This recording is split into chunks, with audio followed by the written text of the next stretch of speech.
दिखाई दे रहा था। तभी कार की पीली हेडलाइट्स हाईवे पर पड़ी और वो लंबी सड़क लाइट से उजल गई। वो कार सड़क के ऊपर से तेजी से दौड़ रही थी।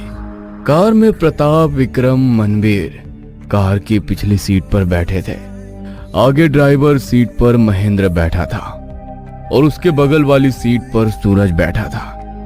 वे सभी बच्चे दिवाली में काली चौदस के अवसर पर राजस्थान में काली माता के एक मंदिर में दर्शन करने जा रहे थे। कार की पीली हेडलाइट्स की रोशनी में सड़क के किनारे खड़े हरे भरे पेड़, उन पेड़ों के पीछे दूर दूर तक फैली पीली सुनहरी रेत का रेगिस्तान था। उस रेगिस्तान में हवा और कुपोषित सूरज की रोशनी, मुड़ी हुई टेढ़ी भुजाओं वाले सूखे पेड़ खड़े थे जो अंधेरे में इस कार को आगे जाते हुए देख रहे थे। गाड़ी का स्पीडोमीटर 80 दिखा रहा था। मीटर में फ्यूल फूल भरा हुआ दिख रहा था। उन सभी को घर से निकले अब बहुत देर हो चुकी थी। सभी को बहुत भूख लगी थी। सड़क के किनारे एक छोटा सा ढाबा दिखाई दिया। इन सब ने ढाबे से थोड़ी दूर अपनी गाड़ी खड़ी की। वे सभी ढाबे पर आ गए। ढाबा दिखने में जमीन में लकड़ी के खंभे गड़े थे और उन पर पुआल की छत थी। ढाबे के सामने 4 हौज रखे थे जिनमें से एक पर पहले से ही 3 लोग बैठे थे। वे सभी बच्चे किनारे की खाली हौज पर बैठ गए। तभी एक 70 साल का बुजुर्ग ढाबे से बाहर निकला। उसने राजस्थानी पोशाक पहनी हुई थी। उन चाचा का नाम भानुदास था। वो चाचा आए और बच्चों से ऑर्डर पूछी, जिस पर सभी बच्चों ने राजस्थानी स्पेशल दाल बाटी चूरमा ऑर्डर किया। ऑर्डर लेकर वो चाचा फिर से ढाबे में चले गए। इन सभी बच्चों से थोड़ी दूर किनारे वाली बेंच पर 3 आदमी बैठे थे और उनके सामने शराब की बोतलें रखी थी। उन्हीं में से एक आदमी ने इन बच्चों से पूछा, और बच्चों, तुम लोग कहाँ जा रहे हो? इस पर बच्चों ने कहा, हम काली माता के दर्शन के लिए भूलभाट जा रहे हैं। बच्चों की इस बात पर उस आदमी के चेहरे पर भय, असहजता के भाव छा गए और उन लोगों ने कहा, तुम लोग जाओ, पर रास्ते में कहीं भी गाड़ी मत रोकना। उस आदमी की इस बात पर बच्चों ने सवाल किया, क्यों? गाड़ी क्यों नहीं रोकना? पीछे से आवाज आई, क्योंकि रात में उस रास्ते का रूप बदल जाता है। भानुदास काका हाथ में दाल बाटी चूरमा की 2 थालियां लेकर बच्चों के पास आए। उन्होंने दोनों थालियां जमीन पर रख दी। भानुदास काका बताते रहे, वहां जमा हुआ अंधेर खाली नहीं होता। उस अंधेरे में कुछ फिरता है, जिसे एक बार तुम लोगों ने देख लिया तो उस रास्ते से बाहर नहीं निकल पाओगे। भानुदास काका ने कहा। सभी बच्चे उनकी बात पर हंस पड़े, लेकिन कहानी दिलचस्प थी और वे सुनने लगे।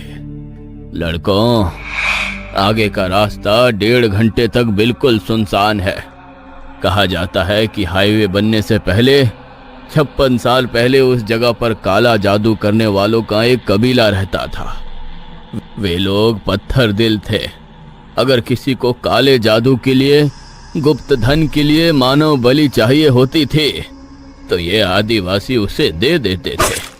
उन आदिवासियों ने उस जंगल में इतने लोगों की बलि दी थी कि वहां की जमीन पानी कम और मानव रक्त मांस ज्यादा सोख लिया है। इन लोगों के काले जादू से तंग आकर एक अंग्रेज ऑफिसर ने आधी रात को सब सो जाने के बाद अपनी सेना भेजी और उसने उन सभी को नींद में ही मार डाला। उस अंग्रेज ऑफिसर की सेना ने उनके सिर में, बगल में जहां मिले गोलियां भून दी, महिलाओं की इज्जत लूटी, फिर उन्हें जिंदा जला दिया और जमीन में गाड़ दिया और उनके जमीन में गड़े लाशों के ऊपर से वे हाईवे बना दिया। रात में इस जनजाति के आदिवासियों की आत्माएं हाईवे पर जाने वालों को भयंकर कष्ट देती हैं। हर अमावस्या को वहां सड़क पर कम से कम एक एक्सीडेंट होता है। इसलिए मेरी बात सुनो, उस हाईवे से मत जाओ। भानुदास ने कहा। यह घटना बताते हुए उनके चेहरे पर डर के भाव साफ दिखाई दे रहे थे। बच्चों ने खाना खा लिया। प्रताप ने उस चाचा का बफाया पैसा चुका दिया। सभी बच्चे कार में बैठ गए और उस चाचा की बात सुने बिना उसी सड़क से जाने लगे, क्योंकि बच्चे ऐसे झूठ कहावतों पर विश्वास नहीं करते थे। सूरज ने अपनी कलाई घड़ी पर समय देखा। अब 11:15 बज रहे थे। मुश्किल से 1-1.25 घंटे में वे सभी बूल भाटा पहुंच जाएंगे। सड़क एक विकराल राक्षस के खुले हुए मुंह की तरह दिख रही थी। जैसे जैसे कार आगे बढ़ती, ऐसा लगता जैसे सड़क इस कार को निगल रही हो। अरे देखो मैं क्या लाया हूं। प्रताप ने सबका ध्यान अपनी ओर खींचा। महेंद्र ने भी अपने सिर के सामने लगे आईने में देखा। तभी सामने देखा कि प्रताप के हाथ में शराब की एक बोतल है। प्रताप, तुम्हें यह शराब की बोतल कहां से मिली? सूरज ने पूछा। प्रताप ने कहा, अरे ये मुझे ढाबे पर बैठे उन तीनों लोगों ने दी, लेकिन उन्होंने सख्त चेतावनी दी है, हाईवे पर ड्रिंक मत करना, क्योंकि शराब की गंध से आत्माएं तुम्हारी ओर आकर्षित होकर पीछा करती हैं। प्रताप हंसने लगा। बाकी लड़के भी हंस पड़े। प्रताप ने बोतल का ढक्कन खोला, 2 घूंट लिए। बाकी लड़के शराब नहीं पीते थे। प्रताप अकेला ही ड्रिंक कर रहा था। उसने सिर्फ 10 मिनट में आधी बोतल खाली कर दी। अब वो नशे में पूरा डूब सा गया। कार सड़क पर तेजी से दौड़ रही थी। तभी महेंद्र ने कार की पीली रोशनी में सड़क के दाईं ओर एक नीला बोर्ड देखा, जिस पर सफेद अक्षरों में लिखा था, राजस्थान बूल भाटा 50 किलोमीटर।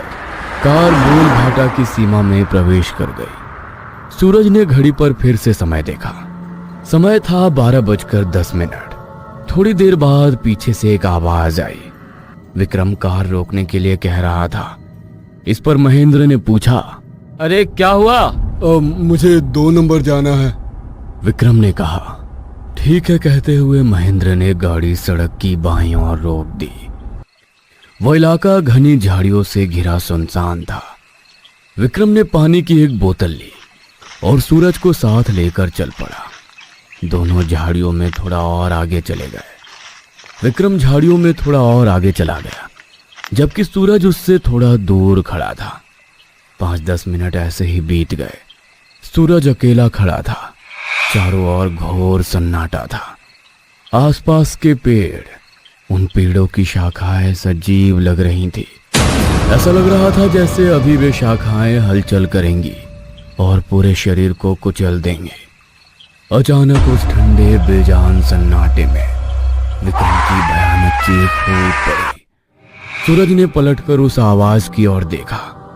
उसकी आंखों ने विक्रम को डरा हुआ चेहरा लिए अपनी ओर दौड़ते देखा। वह लड़खड़ाकर बीच में गिर पड़ा, फिर तेजी से जमीन से उठा। वह सूरज की ओर दौड़ा। सूरज ने उसे अजीब नजरों से देखा। क्या हुआ इसे? ये ऐसे क्यों कर रहा है? तभी सूरज ने विक्रम से थोड़ी दूर एक पेड़ के तने के पास देखा। उसकी आंखें चौड़ी हो गई, मुंह खुल गया, गला खून से लथपथ था। पेड़ के मोटे तने से बहते सफेद धुंध में एक आकृति खड़ी थी।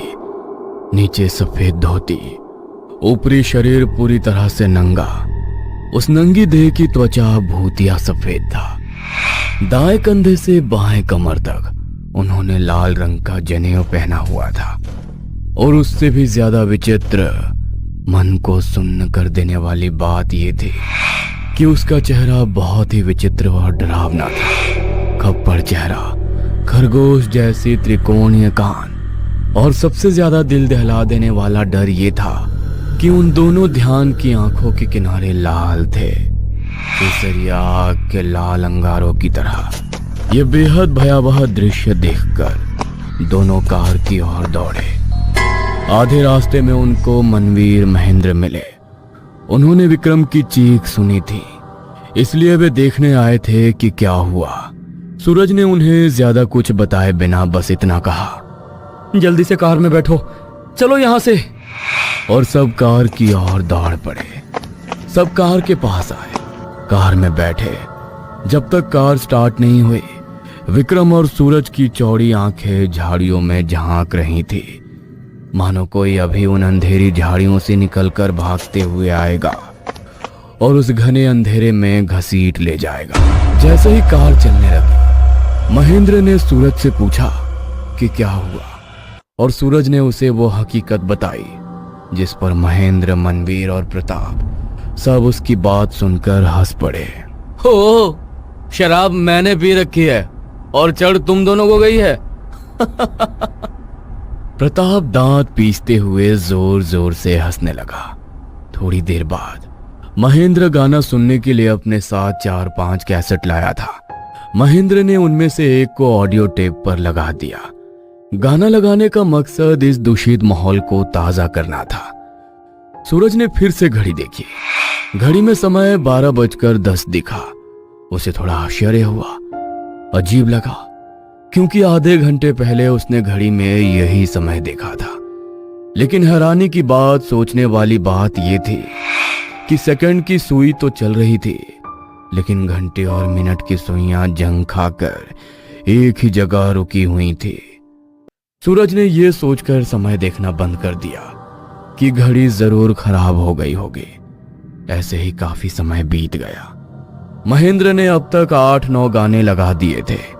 वो पुराना जमाना था, लगभग 2001। अब जैसे 3-4 मिनट के गाने नहीं होते थे, बल्कि 7-8 मिनट के लंबे गाने होते थे।